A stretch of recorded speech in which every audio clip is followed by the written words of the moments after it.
Nagsimula ang kwento sa paliwanag, ang pagsasakripisyo ng isang dosenang sundalo ay tumagal lang ng 40 minuto. Sa kasamaang palad, hindi rin naipasa ng mga sundalo ang impormasyon tungkol sa malalakas na mutant. Parang nag-alay lang sila ng walang kabuluhan. Pero kahit 40 minuto lang ang laban, umabot ang hapon bago muling inayos ni Suho Jang ang kanyang mga zombie. Habang ginagawa ito, naisip ni Suho Jang na ang mga zombie ay kaya lang sumunod sa simpleng utos. Kapag nawala ang kanilang formation, matagal bago maayos muli para hindi sila magbanggaan o magdikit-dikit.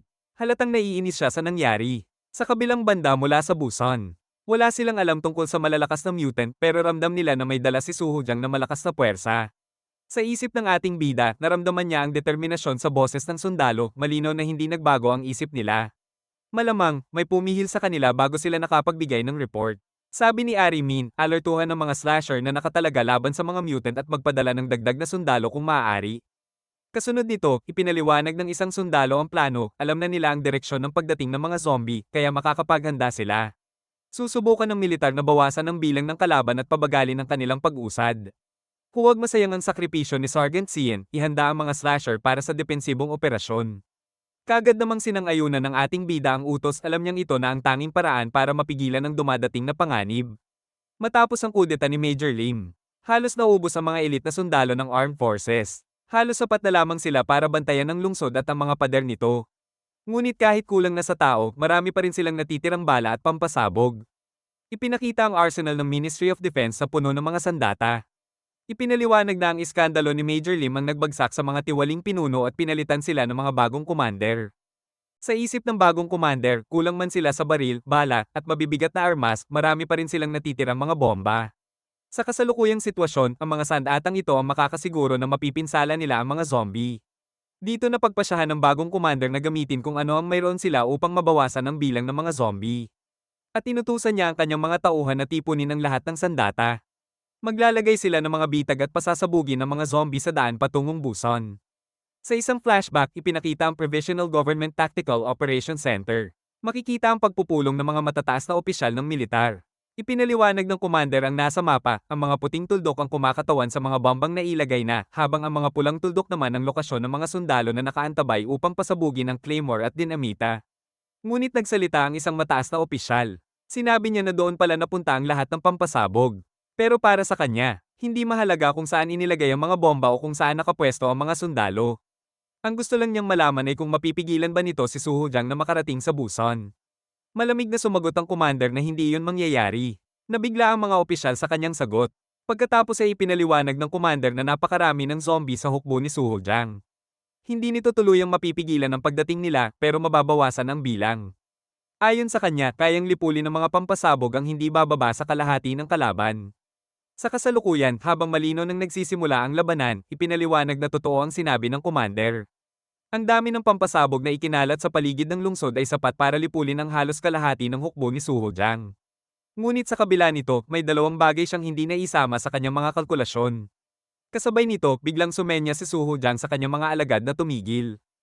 Ipinakita na agad niyang napansin ang sitwasyon, isang napakalawak na bomba ang nilikha ng militar upang pigilan ang kanilang pag-usad. Hindi niya inaasahan na ganito kalaki ang naging paghahanda.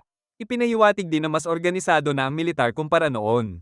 Ngunit malinaw na may isang malaking bagay silang nakakalimutan. Una, ang pinuno ng hukbo ng mga zombie ay hindi basta-bastang nilalang. Si Suho Jang ay bihasa sa mga anti-zombie tactics ng sangkatauhan. Ipinakita na siya ang kauna-unahang slasher.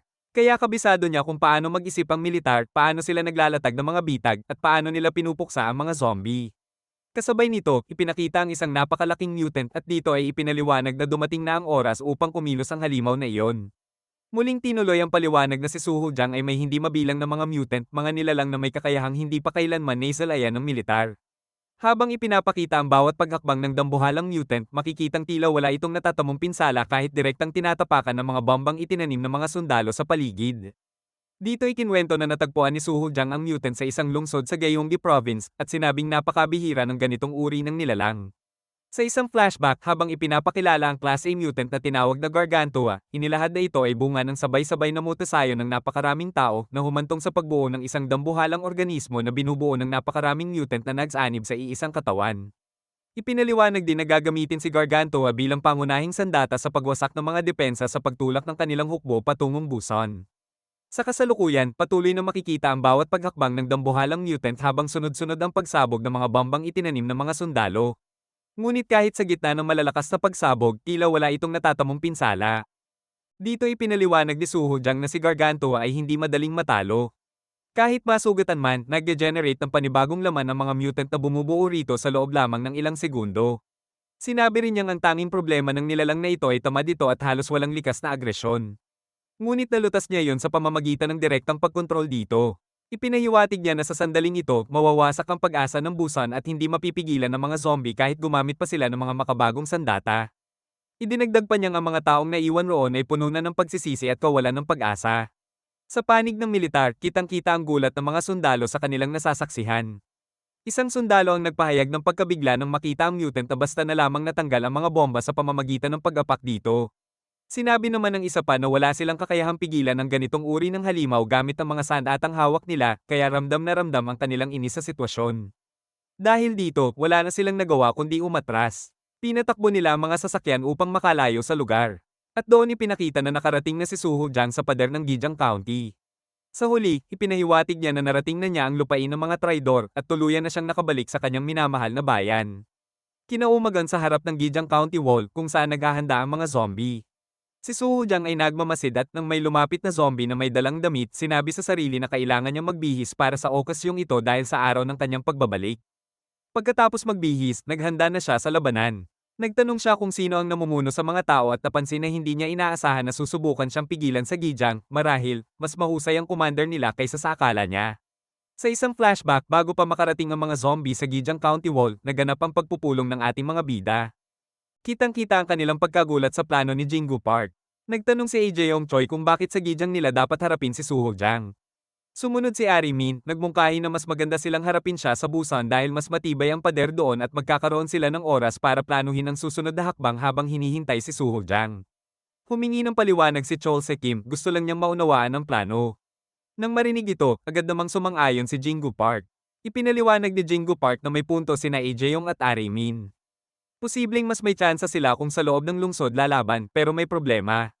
Kung sa Busan magaganap ang labanan, tuluyan ang mawawala ang kakayahan ng lungsod na mapanatili ang mga tao. Karamihan sa pagkain at tubig ay nasa labas ng lungsod. Kung papasukin nila ang lahat ng sibilyan sa loob, tiyak na mauuwi ito sa pagsalakay ni Suho Jang at sa ganap na kapahamakan. Dahil sa paliwanag, unti-unting napagtanto ni na Jaeyoung at Ari Min na may punto si Jingu Park. Samantalang si Chol Se Kim ay halatang hindi pa rin ganap na maunawaan ang bigat ng kanilang pinag-uusapan. Ipinakita na napagtanto ni Jaeyoung na kung ganoon, hindi na kailangang makipaglaban pa ni Suho Jang. Sapat na ang palibutan ng Busan at hintayin itong bumagsak dahil sa kakulangan ng pagkain at supply. Ipinaliwanag ni Jingu Park na kapag nangyari yon, halos imposible nang makalabas. Tatagal ang pagsasara ng lungsod. Mauubos ang pagkain, magsisiksikan ng mga tao, at kapag umabot sa sukdulan, sisiklab ang kaguluhan sa loob mismo ng lungsod. Ipinakita rin na mauubos ang kanilang puwersa sa pagpigil sa sariling mga tao. Dagdag pa, kapag nanghina na sila at nagkawatak-watak ang kanilang depensa, saka aatake si Suho Jang upang tuluyan silang durugin.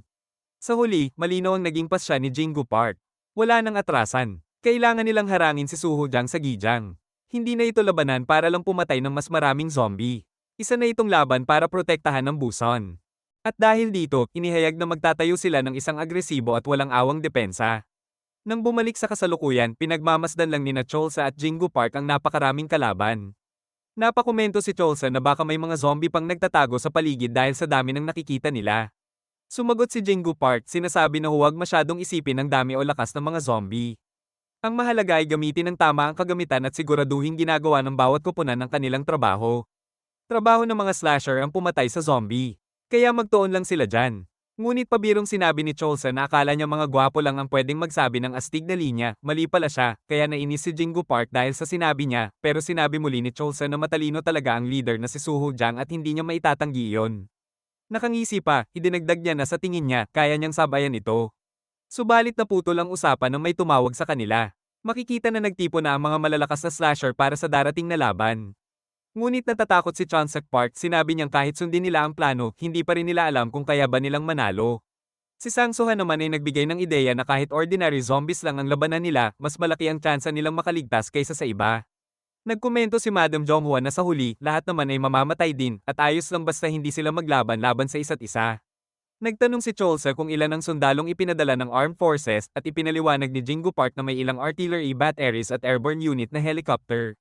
Pero colonels lang ang magko-command at walang generals na ipinadala. Dahil dito, galit na galit si Sarang-an, sinabi niyang kakaunti lang ang ipinadala.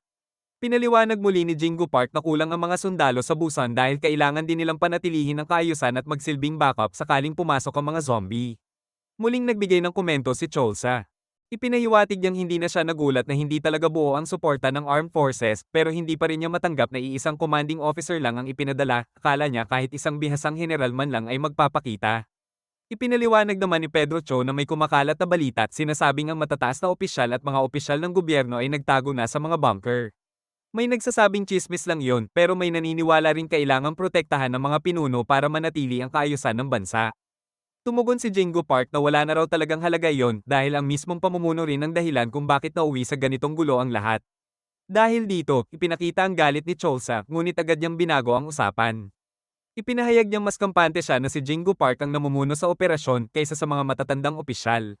Kasabay nito, humakbang pasulong si Cholsa. Ipinakita ang mga slasher na magkakaharap handa na sa labanan. Ipinahiwatig ni Cholsa na oras na para lumaban. Sa kabilang panig, ginamit ni Suho Jang ang isang mutant na parang mikropono. Ipinahayag niya na ang sinumang susuko ay hindi nasasaktan. Gagawin silang mutant o papatayin kapag bumagsak na ang buson. Sinabi rin niya na wala nang makakapigil sa pagbagsak ng sangkatauhan kaya mas mabuting tanggapin na lang ang kapalaran. Muling humakbang pasulong si Cholsa upang harapin ang kalaban. Ipinakilala siya bilang si Cholsa Kim, ang shovel guy mula Somayan at isang Class A slasher. Doon naalala ni Suho Jang nang makita niyang muli ang ating bida.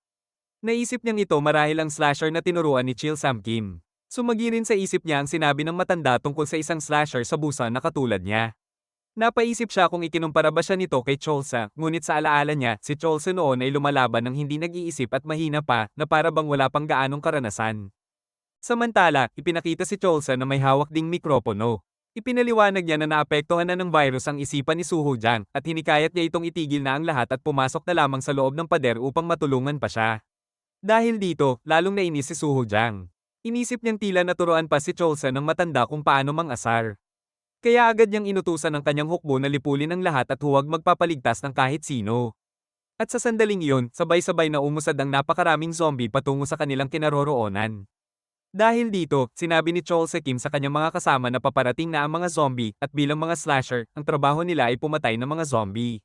Hinikayat niya silang tumayo bilang isang matibay na pader, isang depensang hindi guguho at poprotekta sa kanilang tahanan. Kasunod nito, ipinakita na nagharap na ang magkabilang panig. Nagbanggaan ang mga zombie at ang mga slasher, hudyat ng pagsisimula ng huling labanan para sa depensa ng Gijang.